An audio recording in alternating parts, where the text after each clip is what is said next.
Order! Order! You are an incorrigible delinquent at times. Behave yourself, man!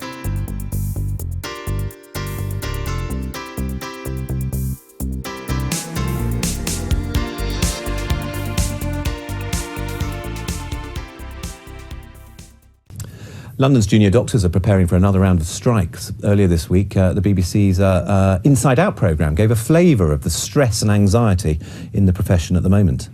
I was supposed to finish at 8 o'clock. I didn't finish until about 1:30 and I didn't get home till 2 o'clock. And it was only at 2 o'clock in the morning when I realised my own father was waiting for me to talk to me about the operation he was due to have that day. And he wanted to talk to me about the anaesthetic as well.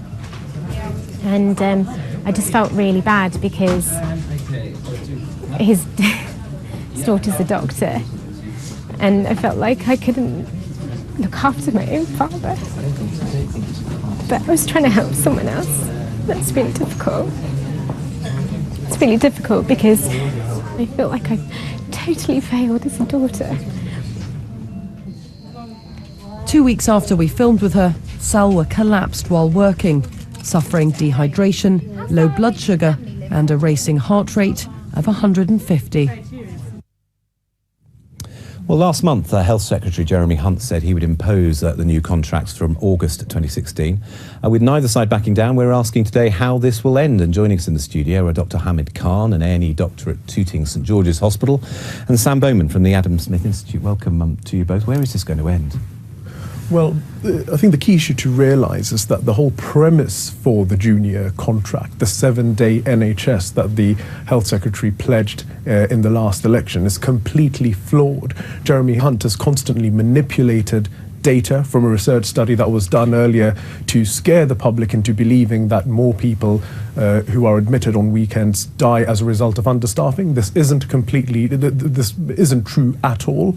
And he's making changes to the junior contract to allow him to stretch the non-emergency 5-day service within the current funds over 7 days. And that just isn't sustainable or doable at all. It just isn't feasible, as the Cass Business School told the Public Affairs Committee last week. OK, Sam? Ultimately, this isn't about patient safety. This isn't about patients at all. This is about money. If I was a doctor, I might be striking. I might be annoyed that some doctors, for example, A&E doctors, are being paid less. I would be annoyed about that. But ultimately, this is an industrial dispute about money. And the doctors are being given a reasonably generous offer. They're given a pay rise in some cases. And what comes first is limited resources for the NHS and a question of where they go. Do we pay doctors more? Do we continue to pay doctors who are already very, very highly paid? Junior doctors will go on to earn over £100,000, much more than most people can ever hope of earning. Or do we use that money for other things in the NHS, which is already extremely stretched? I think we go with the plan that we've got and we use that money where it's needed more, not to pay doctors more. Hamid, he's addressing remarks to me, but he could be addressing them to you. Answer that. Indeed, that's completely incorrect. Junior doctors have a basic starting salary of £23,000. They spend thousands of pounds of their own money to do exams and qualifications so that they leave no stone unturned in providing the best patient care possible.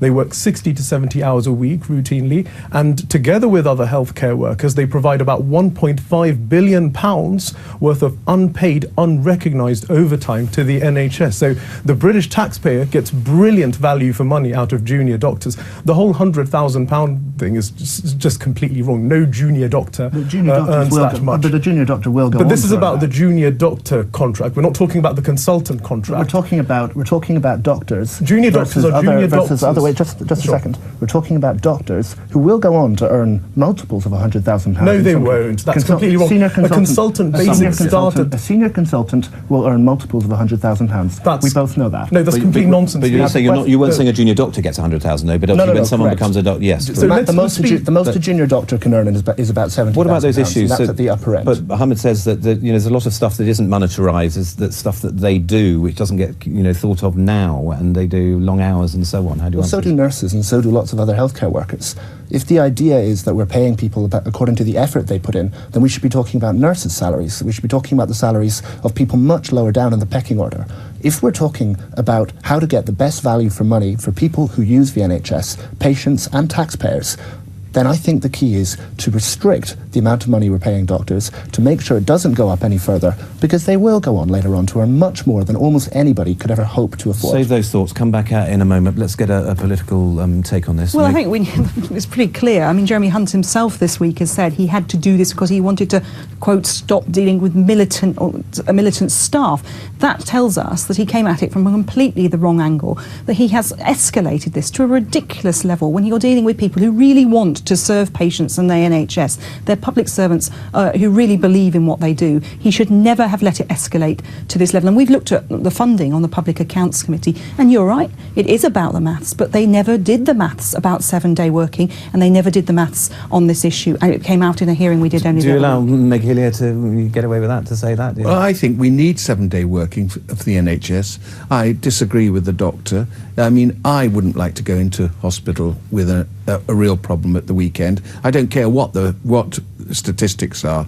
There aren't the same number of staff in hospitals at the weekend, and there certainly aren't the same number of consultants. But Bob, it's not so much about 7-day working, it's about the way this contract was handled, this contract negotiation so-called, and it's now been imposed with some really insulting comments by the man who's responsible for our NHS, who is insulting a group of very dedicated public servants who keep us all He alive. doesn't need to insult anyone. He wants the doctors to be on side. He's tried to give them a fair settlement by increasing their basic salaries. He's trying very hard to give the public a first-class NHS service. And the junior doctors, sometimes I'm wondering what the heck the junior doctors are on. Hamad, you standing in the way of progress potentially there? Not at all. This will make the health service far poorer by the following. The first thing that will happen as a result of making junior doctors work even more hours than they do, and by reducing their pay, is that more will opt to leave abroad. We're in a situation where about a third of the entire A&E workforce has emigrated over the last 5 years. About a third of GPs are planning to emigrate. And if this continues, soon we will become a net exporter of doctors. That's the first issue. Is that a scare story? Well, I thought the doctors' hours were coming down from 90 to 70. No, not at all. That's what I've read. That's what I believe. Listen, I did an A&E. Sure. And the second issue, the key thing to appreciate is that they're removing the fundamental safeguards that exist at the moment, which prevent doctors from being overworked. We have an independent system at the moment which disincentivizes trusts from overworking their doctors. That will be replaced by an in-house guardian system, which is not independent. This will make care unsafe. It will make doctors leave to go abroad, and that cannot improve the state of care. Look, out of 16 points of contention between the government and the BMA, 15 were agreed on. The one sticking point was overtime for Saturday work. This is about money. It's not about patient safety. They should get back to work, shouldn't they? Well, look, nobody, I don't think the junior doctors, we shouldn't call them junior, they're pretty senior people, but should go on strike.